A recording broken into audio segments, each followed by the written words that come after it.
Doctor Baba Saheb Ambedkar open university.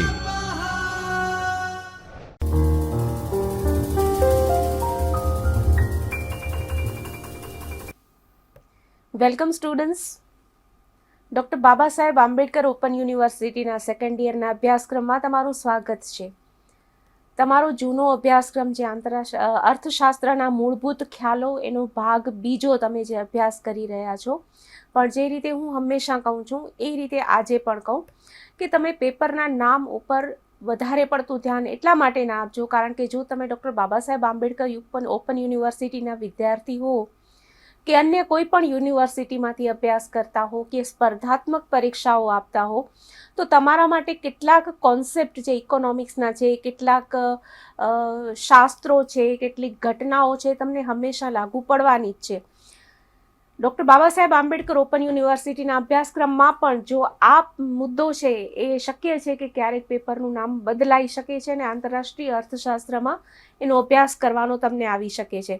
તો આજે આપણે જે મુદ્દો કરવાના છીએ એ છે આંતરરાષ્ટ્રીય વેપારના નાણાકીય પાસાઓ. હવે આંતરરાષ્ટ્રીય વેપાર તો દરેક જગ્યાએ થાય છે.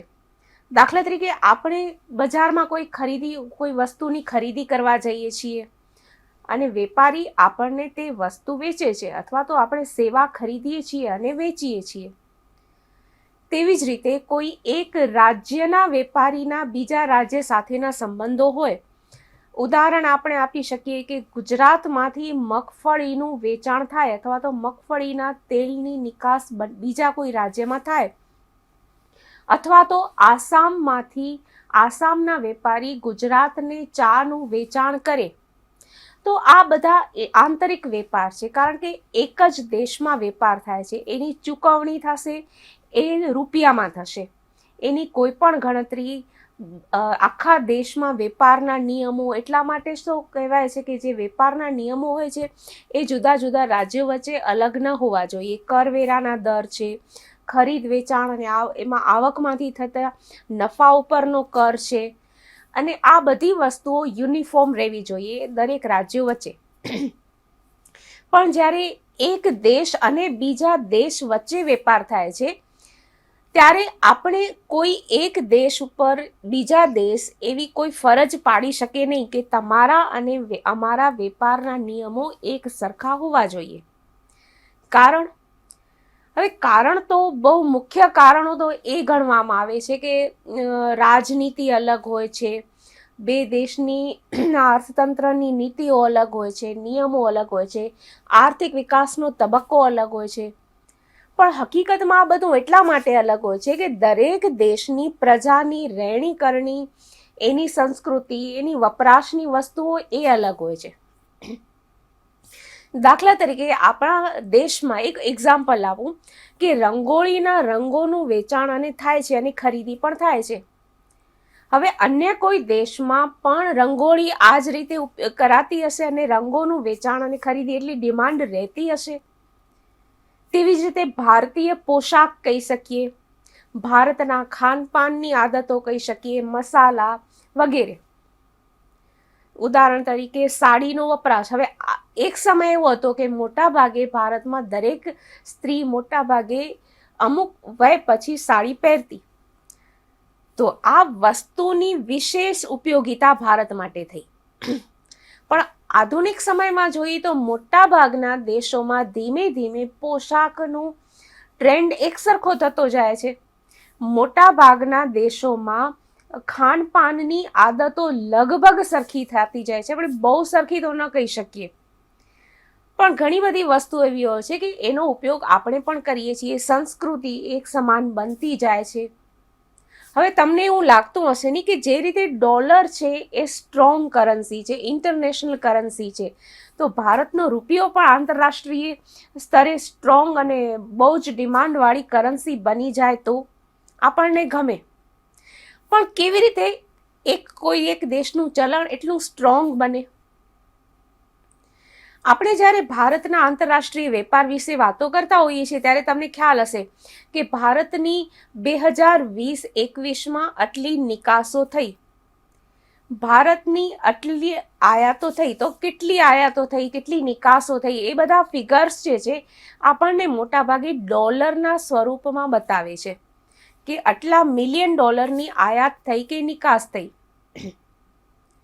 કારણ કે આપણે આંતરરાષ્ટ્રીય સ્તરે તુલના કરીએ તો ભારતનું ઇકોનોમી કેટલા લેવલ પર પહોંચ્યું છે એ જોવા માટે આપણે આંતરરાષ્ટ્રીય સ્તરે એટલે કે બીજા દેશો સાથે આપણે તુલના કરતા હોઈએ છીએ. ત્યારે ભારતના રૂપિયામાં થતી ગણતરી અને જે દેશમાં આપણે વેચાણ કર્યું હોય અથવા તો જ્યાંથી આપણે આયાત કરી હોય ત્યાંના ચલણમાં ગણતરી કેવી રીતે કરીએ. ઉદાહરણ તરીકે આપણે દવાઓનું ઉદાહરણ લઈએ. ધારો કે ભારતે વેક્સિન છે અમેરિકામાં પણ નિકાસ કરી, કુવેતમાં પણ નિકાસ કરી. હવે બંને દેશોમાં આપણે સરખામણી કેવી રીતે કરી શકીએ? અલ્ટિમેટલી ભારતમાંથી થયેલી કુલ નિકાસ અથવા તો આ દેશમાં થયેલી કુલ નિકાસ, ભારતમાંથી આ દેશમાં અમેરિકામાં થયેલી કુલ નિકાસ આટલી, ભારતમાંથી કુવેતમાં થયેલી કુલ નિકાસ એટલી. તો આ બંનેની તુલના પણ કરવાની હોય કે કયા દેશમાં વધારે નિકાસ થાય છે. તો ક્યારેક એવું લાગે કે ડોલરમાં થતી નિકાસ આપણને ઓછી લાગે અથવા વધારે લાગે, દિનારમાં થતી નિકાસ આપણને ઓછી લાગે અથવા તો વધારે લાગે. તો આનું એક સોલ્યુશન એ થઈ શકે કે આપણે આંતરરાષ્ટ્રીય સ્તરે કોઈ માન્ય એવી કરન્સી હોય કે ચલણ હોય કે જેમાં આપણે આખા દેશની નિકાસ અથવા તો આખા વિશ્વ સાથેની નિકાસ સાથે આપણે એની તુલના કરી શકીએ. હવે તમને આ બધું જ્યારે આપણે આજના વ્યાખ્યાન ખંડનો અભ્યાસ કરીશું ત્યારે આ બધા મુદ્દાઓ તમારી પાસે એક પછી એક ચર્ચા કરવામાં આવશે. આગળ જોઈએ તો ભારતનું આજના જે વ્યાખ્યાન ખંડની જે રૂપરેખા છે બે મુદ્દા પર ફોકસ કરે છે. તો સૌથી પહેલો તે છે આંતરરાષ્ટ્રીય વેપારમાં ચૂકવણીના સંસ્થાકીય પાસાઓ. હવે આંતરરાષ્ટ્રીય સ્તરે કઈ કઈ સંસ્થાઓ કામ કરે છે? ઇન્ટરનેશનલ મોનેટરી ફંડ છે, વર્લ્ડ ટ્રેડ ઓર્ગેનાઇઝેશન છે, વર્લ્ડ બેંક છે. આ બધી જે સંસ્થાઓ છે એના પાસાઓ કઈ રીતે લાગુ પડે છે એ પણ જોવાનું છે. બીજો મુદ્દો છે વિનિમય દરમાં થતા ફેરફારો અને લેણદેણની તુલા. હવે કેટલીક ઘટનાઓ એવી હોય છે કે જેની અસરો બહુ લાંબા ગાળા સુધી હોય છે. તમને થોડાક ઉદાહરણો આપું. હવે દાખલા તરીકે આપણે કોઈ કચ્છનો ઇતિહાસ આપણે જો યાદ કરીએ તો એનામાં બે પાર્ટ પડી ગયા છે કે 2001ના ધરતીકંપ પહેલા અને પછી. ભારતના અર્થતંત્રની વાત કરીએ તો 1991માં ઉદારીકરણ પછી અને 1991માં ઉદારીકરણ પહેલા. ભારતનો જ ઇતિહાસ જો વાત કરીએ તો સ્વતંત્રતા પ્રાપ્તિ પહેલા અને સ્વતંત્ર પ્રાપ્તિ પછી. તેવી જ રીતે વૈશ્વિક સ્તરે પણ એવી અમુક ઘટનાઓ બની છે કે જેની અસરો લાંબા ગાળા સુધી થતી હોય છે. એમાં મુખ્યત્વે જો કહી શકાય તો બે વિશ્વયુદ્ધ છે. હવે આ એટલા માટે મહત્વના છે કે એક તો આખા વિશ્વના મોટા ભાગના દેશો આ યુદ્ધમાં જોડાયેલા હતા એટલે એને વિશ્વયુદ્ધ કહેવાય છે અને એની સ્વાભાવિક જ અસરો આખા વિશ્વ પર હોય. વળી જે આ બે વિશ્વયુદ્ધો થયા એ બહુ લાંબા નજીકના સમયમાં ગાળામાં થયા. તમે વિચાર કરો, તમને આ ખ્યાલ જ હશે કે ક્યારે પ્રથમ વિશ્વયુદ્ધ શરૂ થયું, પૂરું થયું અને તરત જ થોડા સમયમાં વિશ્વના બધા દેશો હજી સેટ થાય ત્યાં જ બીજું વિશ્વયુદ્ધ પણ ફાટી નીકળ્યું. એટલે 50 વર્ષના નાના એવા ગાળામાં તો વિશ્વે બહુ મોટી મોટી ઘટનાઓ જોઈ. એમાં તો વૈશ્વિક આર્થિક મહામંદી પણ આવી ગઈ. તો આ એક સમયગાળો 1901થી 1950નો એવો સમયગાળો હતો કે વિશ્વ આ 50 વર્ષનો એક લાંબા ગાળા માટે એક લાંબો ઇતિહાસ અને તેની અસરો એના આ 50 વર્ષના ગાળામાં જન્મ લીધો. હવે આ કેવી રીતે થયું? હવે આ જે આપણે અત્યારે જે ચર્ચા કરી કે ભારતમાં ધારો કે નિકાસ થાય છે દવાઓની કે વેક્સિનની, આપણે કુવૈતમાં નિકાસ કરીએ, શ્રીલંકામાં કરીએ, અમેરિકામાં કરીએ.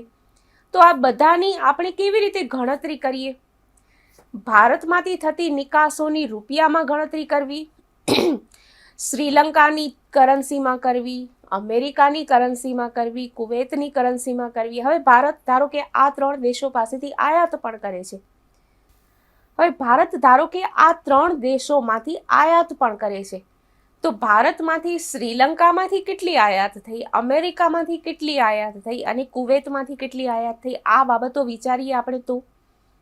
તો કયા દેશના ચલણમાં આપણે આયાત અને નિકાસની ગણતરી કરવાની, આ બધી સમસ્યાઓ પહેલા પણ હતી. એટલે એક સ્થિર વિનિમય દર, ફિક્સ એક્સચેન્જ રેટ પ્રવર્તમાન રહે એના માટે એક એવી સંસ્થાનું વચમાં હોવું જરૂરી હતું. કોઈ એવી સંસ્થા હોય કે જે વૈશ્વિક સ્તરે આંતરરાષ્ટ્રીય વિનિમય દરમાં સ્થિરતા જાળવી રાખે. હવે આજે હું અમુક તમને પોઈન્ટ્સ આપવાની છું જે તમારે DIY ડુ ઇટ યોર સેલ્ફમાં કરવાના છે. હવે દાખલા તરીકે એમાં બ્રેટન વુડ્સ સિસ્ટમ શું હતી, ગોલ્ડ સ્ટાન્ડર્ડ શું હતું, અને અમેરિકાનો ડોલર કેવી રીતે સ્ટ્રોંગ ઇન્ટરનેશનલ કરન્સી બન્યો, એ 3 મુદ્દાઓ તમારે જાતે અભ્યાસ કરવાના છે. તેમ છતાં આપણે આ સાથે સાથે આ વ્યાખ્યાનમાં જ્યારે પણ આપણો આ પાર્ટમાં એમાં જ્યારે પણ જરૂર પડશે ત્યારે હું તમને એના માટે બ્રીફ આપતી રહીશ. હવે એક સમય એવો હતો કે બધા જ દેશો જ્યારે આંતરરાષ્ટ્રીય સ્તરે નિકાસ અને આયાત કરતા, દાખલા તરીકે જે સમયે ભારત પર બ્રિટિશરોનું શાસન હતું, મોટા ભાગે બધા દેશો એકબીજા સાથે સુવર્ણ ધોરણથી આયાત અને નિકાસ કરતા. ગોલ્ડ સ્ટાન્ડર્ડ સિસ્ટમ કહેવાતી કે કંઈ પણ ખરીદવું હોય તો ગોલ્ડ, સોનું આપીને ખરીદી શકાય, અને જ્યારે વેચાણ કરીએ કોઈ પણ વસ્તુનું તો આપણને પણ બદલામાં સુવર્ણ મળે. એટલે આ સોનું, ગોલ્ડ એવી બાબત હતી કે જે દરેક દેશમાં આંતરરાષ્ટ્રીય સ્તરે આયાત અને નિકાસ વખતે એનો સ્વીકાર થતો અને એ આપવામાં આવતું. હવે જ્યારે વિશ્વયુદ્ધ થયું ત્યારે એક સમય એવો હતો કે જે ઇંગ્લેન્ડ એકદમ પ્રભાવશાળી રાજ્ય હતું, અને જે રીતે ભારત પર ઇંગ્લેન્ડનું શાસન હતું તેવી રીતે વિશ્વના મોટા ભાગના દેશો ઉપર ઇંગ્લેન્ડનું શાસન હતું. અમેરિકા ઉપર પણ ઇંગ્લેન્ડનું શાસન હતું. પછી અમેરિકાની રાજ્યક્રાંતિ થઈ, એ બધું તમે જાણી શકશો. અને અમેરિકન રાજ્યક્રાંતિ પછી અમેરિકા સ્વતંત્ર થયું, તે પછી ઇંગ્લેન્ડના ઘણા બધા રાજ્યો એમાંથી સ્વતંત્ર થયા. તો એક સમય એવો હતો કે ઇંગ્લેન્ડ જ્યારે પણ શસ્ત્રોની ખરીદીની જરૂર પડી, કારણ કે વિશ્વયુદ્ધ, હવે શસ્ત્રો એટલા બધા ખરીદવા પડ્યા કે એનું પેમેન્ટ કરવા માટે દરેક દેશ પાસે ગોલ્ડનું પ્રમાણ ઓછું પડ્યું. દરેક દેશ પાસે કેટલું સોનું હોઈ શકે એની એક લિમિટ તો હોય ને. તો એટલા બધા શસ્ત્રો વિશ્વયુદ્ધ દરમિયાન ખરીદવાના થયા કે એનું પેમેન્ટ તમે ગોલ્ડમાં કેવી રીતે કરી શકો. એટલે દરેક દેશે એવી ઈચ્છા વ્યક્ત કરી કે અમારી પેપર કરન્સીમાં એનું પેમેન્ટ કરીએ. પ્રથમ વિશ્વયુદ્ધના 3જા વર્ષથી તો ઇંગ્લેન્ડને પણ તકલીફ પડવા માંડી અને એણે પણ ગોલ્ડ સ્ટાન્ડર્ડ ત્યજ્યું. પછી પ્રથમ વિશ્વયુદ્ધનો અંત આવ્યો, ઘણું બધું થયું અને ઇંગ્લેન્ડને ગોલ્ડ સ્ટાન્ડર્ડ સંપૂર્ણ ત્યજ્યું. એ વખતે ઘણી બધી ચર્ચાઓ થઈ હતી કે આ ગોલ્ડ સ્ટાન્ડર્ડ જ્યારે છોડ્યું, એને ત્યજ્યું, ત્યારે કરવું જોઈએ કે કેમ. સ્વાભાવિક છે કે જેમ આજે કોઈ પણ એક પોલિસી ડિસિઝન લેવાતો હોય તો એના તરફેણ અને વિરુદ્ધની ઘણી બધી દલીલો થતી હોય છે. ઘણા બધા પોઈન્ટ સાચા પણ હોય છે અને બધા સાચા નથી હોતા. તે રીતે એ વખતે પણ થયું. હવે સેકન્ડ વર્લ્ડ વોર, બધા દેશો જ્યારે પોતાના તરફ પેમેન્ટ કરવા માટે ટેમ્પરરીલી ત્યાં પોતાએ ઈચ્છ્યું કે અમે અમારી પેપર કરન્સીમાં પેમેન્ટ કરીએ, ત્યારે બેક સપોર્ટ માટે કોઈ એક એવું ચલણ હોવું જોઈએ કે જેના આધાર પર એ કરન્સી પ્રિન્ટ થઈ શકે. હવે એ વખતે અમેરિકા પાસે મોટા ભાગનું લગભગ 59 to 60% ગોલ્ડ અમેરિકા પાસે જમા થઈ ગયું હતું. એટલે અમેરિકન ડોલર એ રીતે પણ મજબૂત બની ગયો હતો. અમેરિકાએ ટેમ્પરરીલી એની સાથે ગોલ્ડ સ્ટાન્ડર્ડમાં કન્વર્ટિબિલિટી સ્થગિત કરી. જો કે બીજા બધા દેશો, એટલા માટે હવે બીજા બધા દેશો જે અમેરિકા પાસેથી શસ્ત્રો ખરીદતા હતા એ લોકોએ શું કરવું, તો એ લોકો પાસે ઓપ્શન એ આવ્યું કે એ લોકો અમેરિકન ડોલરને ખરીદી શકે અને એ લોકોની કરન્સી અમેરિકન ડોલર સાથે કન્વર્ટ થઈ શકે. હવે એ વખતે ઘણા બધા દેશોએ 44 દેશો હેમ્પશાયરમાં મળ્યા અને એવું નક્કી કર્યું, દરેક દેશોએ પોતપોતાની કરન્સી પેગિંગ કર્યું. પેગિંગ શબ્દ તમે જોજો, એનો અર્થ કે એક દેશનું ચલણ જ્યારે બીજા દેશ સાથે જોડાય છે કન્વર્ટિબિલિટીમાં, ત્યારે એને બે ચલણનું પેગિંગ કહેવાય. તો આ બધા દેશોએ, કારણ કે પેમેન્ટ ઇઝી થાય એટલું બધું ગોલ્ડ હતું નહીં, વિશ્વ યુદ્ધમાં ઘણા બધા શસ્ત્રો ખરીદવા પડે એમ હતા કે એટલું પેમેન્ટ કરવા માટે એટલું ગોલ્ડ હતું નહીં, તો પેપર કરન્સીથી જ પેમેન્ટ થઈ શકે. એ માટે બધા દેશો ભેગા મળ્યા અને એ લોકોએ પોતાનું એ પેમેન્ટ અને પોતાની કરન્સી ડોલર સાથે પેકિંગ કર્યું. હવે એના કારણે બધા દેશોએ ડોલરને આ રીતે મજબૂત બનાવ્યો. હવે એટલા બધા ડોલરને રાખવા ક્યાં? તો એના માટે કરીને ટ્રેઝરી બિલ્સ ખરીદવા માંડ્યા. એટલે એ રીતે પણ અમેરિકા માટે એની ફેવરમાં જ બધા સંજોગો ઊભા થતા ગયા અને અમેરિકન ડોલર સ્ટ્રોંગ બન્યો. આજે પણ જુઓ, કેટલી બધી કોઈ પણ બાબત હોય છે, આપણને કોઈ એક એવું ચલણ નહીં હોય કે જે કોઈ એક એવો દેશ નહીં હોય કે અમેરિકન ડોલર એક્સેપ્ટ ન કરે. હવે આટલી બધી સ્ટ્રોંગ કરન્સી હોવા છતાં આપણને એમ થાય કે ઇન્ટરનેશનલી સ્ટ્રોંગેસ્ટ કરન્સી પણ અમેરિકન ડોલર નથી. સૌથી વધુ સ્ટ્રોંગ કરન્સી છે કુવૈતની, યુરો છે, પાઉન્ડનો 5મો નંબર છે, યુરોનો 8મો નંબર છે અને ડોલર સ્ટ્રોંગનેસમાં સ્ટ્રેન્થમાં 10મા રેન્ક ઉપર છે. તો હવે કઈ કરન્સી સ્ટ્રોંગ બને? ધારો કે ડોલર કેવી રીતે સ્ટ્રોંગ બન્યો? તો કોઈ પણ દેશની કરન્સી ત્યારે સ્ટ્રોંગ બને કે જ્યારે એ દેશની વસ્તુઓ અથવા તો એ દેશનું ઇકોનોમી કેટલું સ્ટ્રોંગ છે, એ દેશનું અર્થતંત્રનું કદ કેટલું છે, એ દેશના અર્થતંત્રની સાઇઝ અને એની સ્ટ્રેન્થ ઉપર કોઈ પણ દેશની કરન્સીની સ્ટ્રેન્થ ડિપેન્ડ કરે છે. એટલે આપણે એમ ઈચ્છીએ કે ધારો કે ભારતનું ચલણ, ભારતીય રૂપિયો મજબૂત બને, તો એના માટે ભારતીય ઇકોનોમીનું એટલું કદ હોવું જોઈએ, એનું આંતરરાષ્ટ્રીય અર્થતંત્રમાં એટલું વજન હોવું જોઈએ. હવે એના માટે શું જોઈ શકીએ? તો ભારતમાંથી એવી વસ્તુઓ નિકાસ થવી જોઈએ કે જેના ઉપર વિશ્વના બધા દેશોની માંગ, મૂલ્ય અનપેક્ષ હોય, કે ભારતના દેશમાંથી ગમે તે કિંમતે ભારતની વસ્તુ ખરીદવી.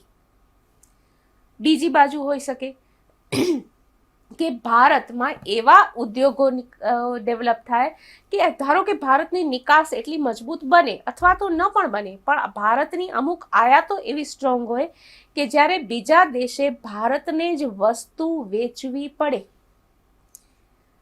તો જ એ દેશનું ઇકોનોમી સ્થિર રહી શકે. જો ભારત એ દેશમાંથી આયાત બંધ કરે તો એ દેશનું અર્થતંત્ર આખું અસ્થિર થઈ જાય. તો ભારતમાં એવા ઉદ્યોગોનો વિકાસ થવો જોઈએ, ભારતનું અર્થતંત્ર એટલું ડેવલપ થવું જોઈએ કે ભારતની આયાત જો સહેજ પણ બંધ થાય તો બીજા બધા દેશોનું અર્થતંત્ર અસ્થિર થઈ જાય.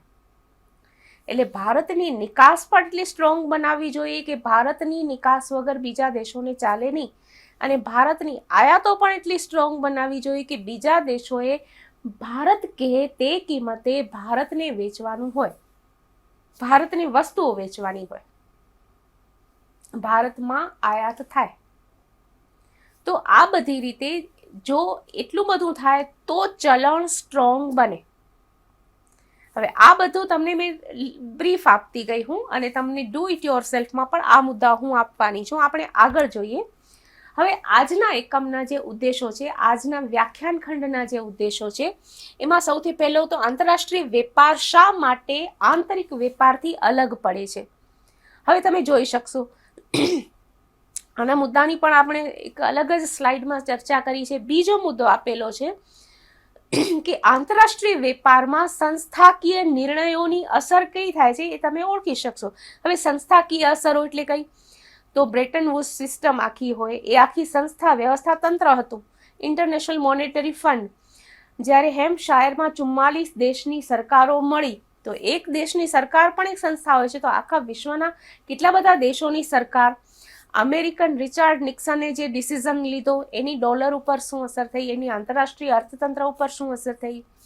જ્યારે બ્રિટનમાં ગોલ્ડ સ્ટાન્ડર્ડ ત્યજવામાં આવ્યું તો એક સંસ્થાકીય નિર્ણય થયો ને, બ્રિટન એક સંસ્થા, બ્રિટનની સરકારે જે ડિસિઝન લીધો, તો આ બધા સંસ્થાકીય નિર્ણયો છે એની શું અસર થાય છે. ત્રીજો મુદ્દો છે વિનિમય દરમાં થતા ફેરફારોની લેણ દેણની તુલા ઉપરની અસરોનું વિશ્લેષણ તમે કરી શકશો. આ આપણા 3 મુદ્દાઓ છે. આગળ જોઈએ.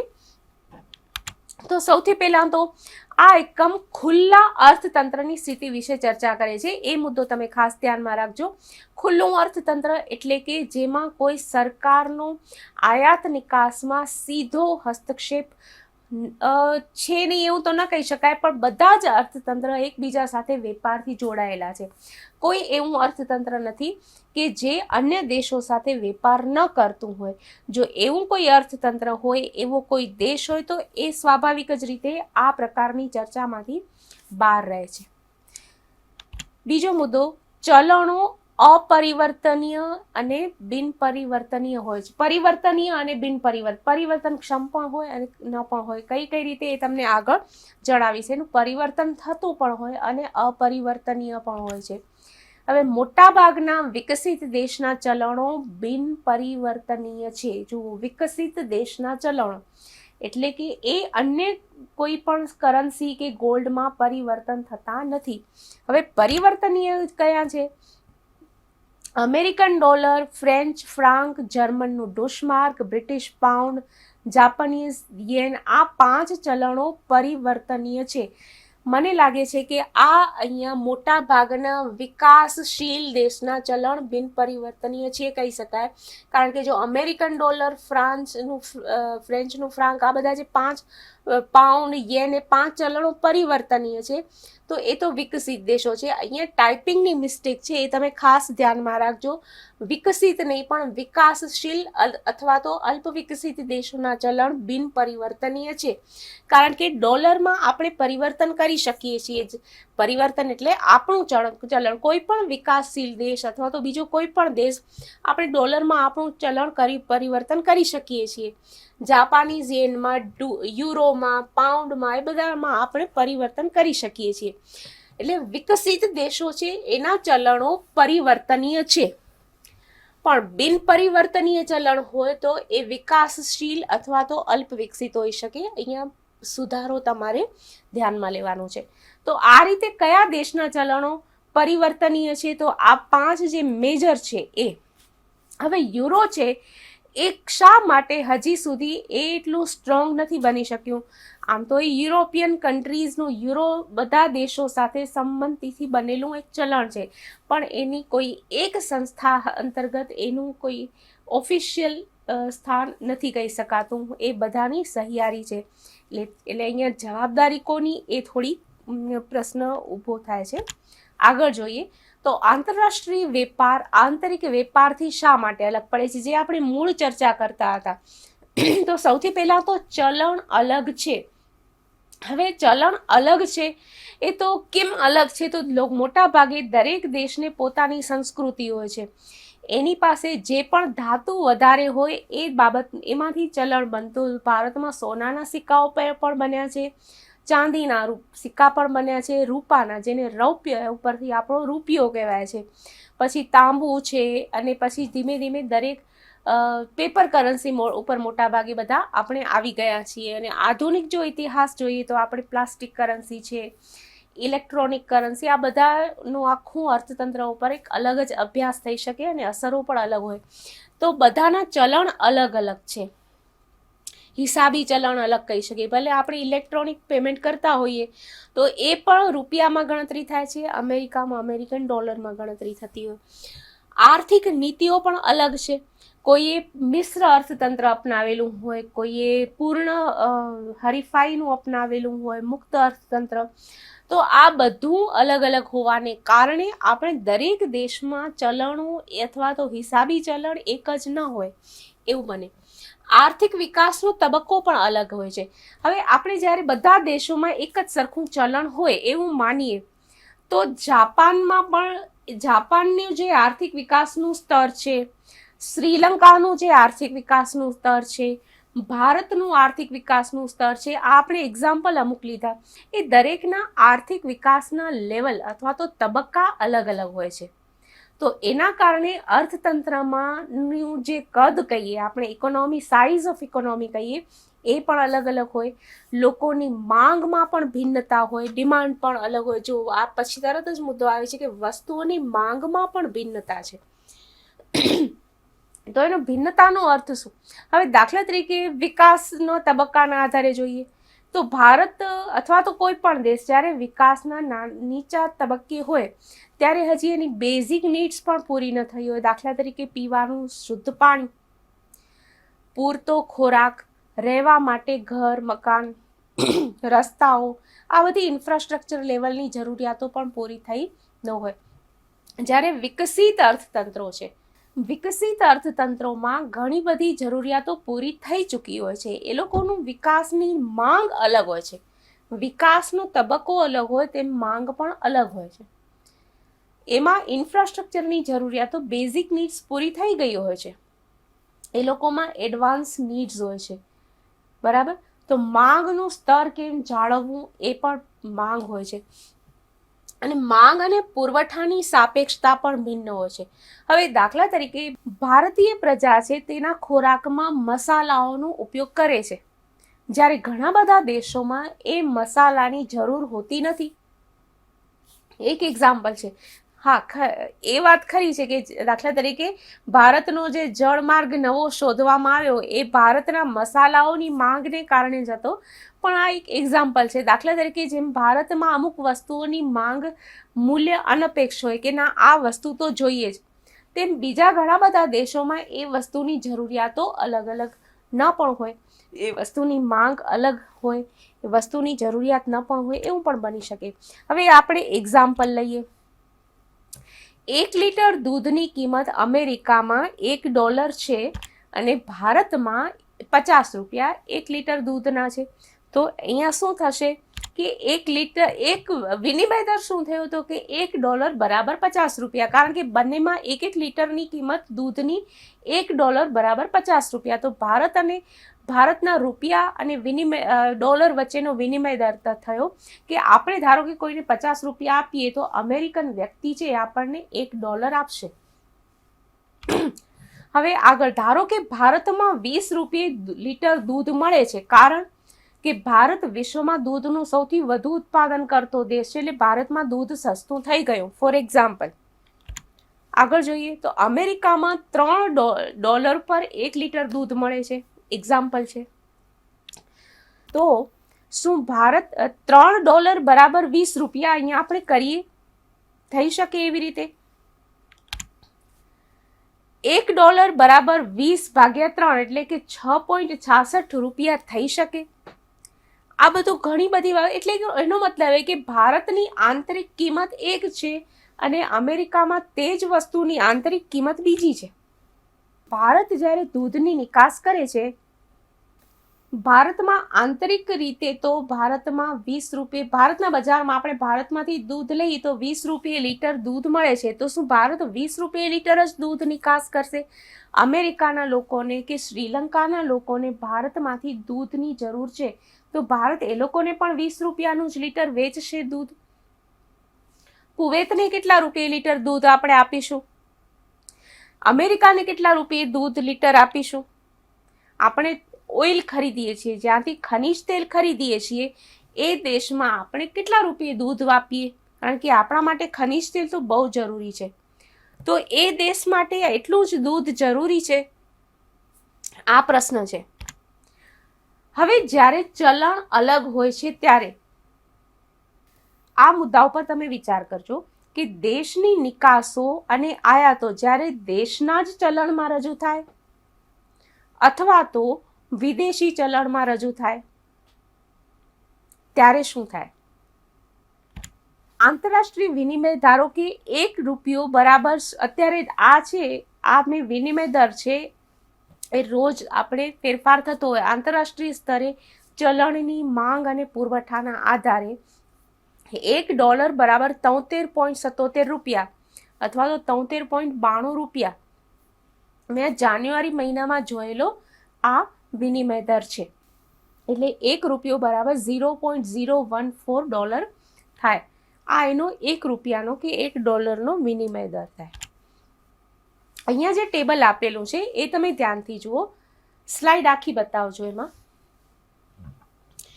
તો અહીંયા જ્યારે તમે આ કોઈ પણ કદાચ તમને આ ફોન્ટની સાઇઝ નાના હોય તો એના કારણે કદાચ તમને ઓછું દેખાશે, પણ અહીંયા જે આપેલું છે એ લાસ્ટ 30 ડેઝમાં ડોલર અને 1 રૂપિયાના વચ્ચે જો વિનિમય દર થયો છે એમાં ફ્લક્ચ્યુએશન કેટલું આવે છે એ પણ બતાવ્યું છે કે છેલ્લા 30 દિવસમાં 76.233 હાઈએસ્ટ ભાવ રહ્યો અને લોએસ્ટ ભાવ રહ્યો 73.819.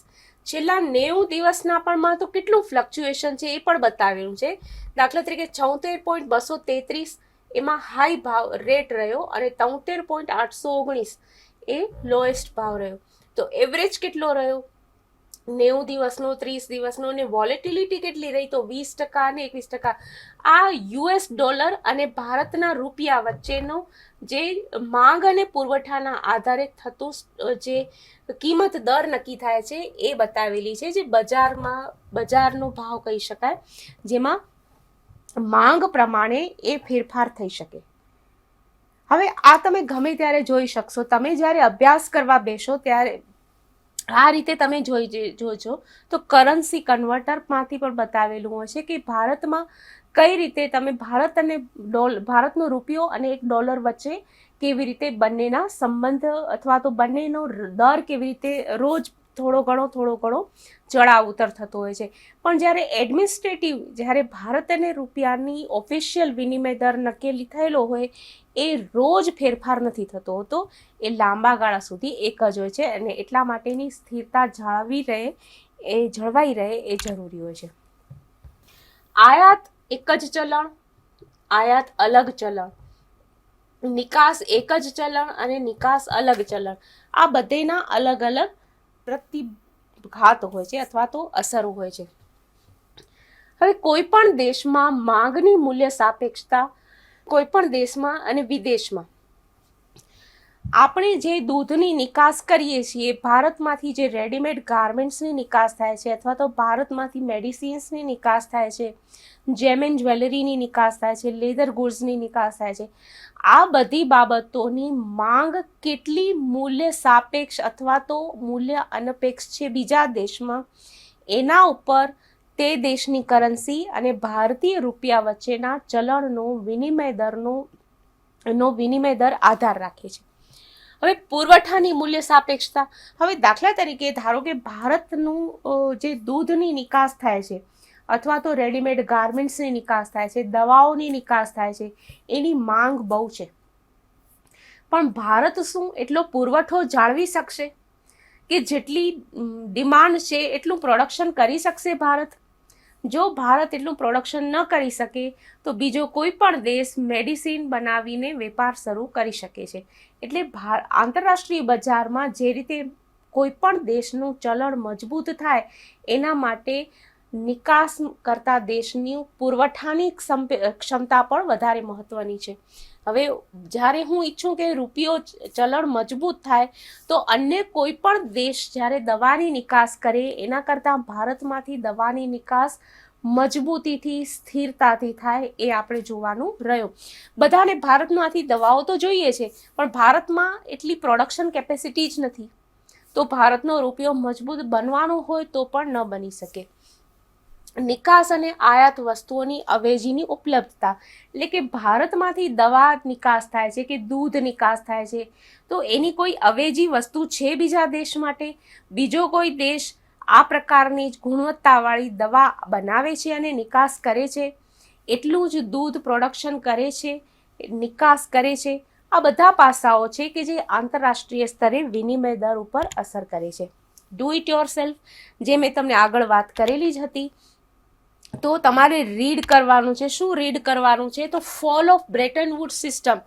બ્રેટન વુડ્સ સિસ્ટમ કેવી રીતે પડી ભાંગી એ 10મા ધોરણથી એક વેબસાઇટ ઉપર હું સર્ચ કરતી હતી, રીડ કરતી હતી, ત્યારે મને એમાં 10મા ધોરણના એટલે કે ક્લાસ 10થના માટેનું પણ એ મને શોર્ટ નોટ મળેલી.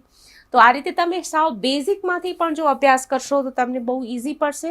ખરેખર જ ઘણું ઇન્ટરેસ્ટિંગ છે કે જે આખી આંતરરાષ્ટ્રીય સ્તરે જે ઘટનાઓ બને છે, ઘટનાઓ થાય છે, એની કેટલી લાંબા ગાળા સુધીની ઐતિહાસિક અસરો છે. હવે જો વિશ્વ યુદ્ધ તો થઈ ગયા, એની અસરો કેટલી બધી હજી આગળ પણ ચાલે છે અને આ અસરો રહેશે કાયમી. આગળ જોઈએ તમારે શું રીડ કરવાનું છે કે વોટ વોઝ ગોલ્ડ સ્ટાન્ડર્ડ. મેં તમને વાત તો કરેલી હતી, છતાં તમે પણ વાંચશો તો વધારે રસ પડશે. How did the American dollar become international currency dollar કેવી રીતે બન્યો એનો પણ તમારે અભ્યાસ કરવાનો છે. એટલે અહીંયા જે દેશની ચર્ચા આપણે કરી, ઉદાહરણ તરીકે આપણે ભારતની ચર્ચા કરી, America, England, Sri Lanka, Japan, Kuwait, આ બધા દેશોનો આપણે ઉલ્લેખ કર્યો.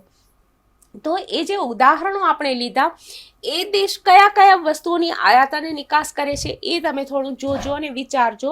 અને એ દેશની વસ્તુઓની આયાત અને નિકાસની મૂલ્ય સાપેક્ષતા, માંગની મૂલ્ય સાપેક્ષતા કેટલી છે એ પણ તમે જોજો. હવે દાખલા તરીકે કોઈ કુવૈત છે, ઓઇલ એક્સપોર્ટ કરે છે, એ આપણને કહી દે કે અમે આટલા આ ભાવ વધારીએ છીએ ઓઇલના, તો આપણા દેશ ઉપર એની શું અસર થાય, અમેરિકન ઇકોનોમી ઉપર પણ શું અસર થાય, એ બધી માંગની મૂલ્ય સાપેક્ષતા છે. એટલે કોઈ પણ દેશ જ્યારે આયાત કે નિકાસ કરે છે, તેના દેશનું ચલણ કેટલું સ્ટ્રોંગ બની શકે એમ છે, એમાં એ દેશની વસ્તુઓની આયાત અને નિકાસની માંગની મૂલ્ય સાપેક્ષતા અને પુરવઠાની મૂલ્ય સાપેક્ષતા ઘણી મહત્વની છે. તો આ હતું આપણું આજનું વ્યાખ્યાન ખંડ. તમે મારો જરૂરથી સંપર્ક કરજો. મારું ઈમેલ આઈડી તમારી પાસે છે જ, ત્યાં નોંધી લેજો, kruti.chhaya@bau.edu.in. અને બ્લોગ ઉપર પણ તમે તમારી કોમેન્ટ્સ મૂકી શકો છો. આમાંથી જ અથવા તો આ સંદર્ભે આજે આપણે જે ચર્ચા કરી એમાંથી જ કોઈ પણ મુદ્દો વધારે તમારે એક્સપ્લેન કરવું હોય, ડિસ્કસ કરવું હોય, તો તમે મને ઈમેલથી જણાવજો.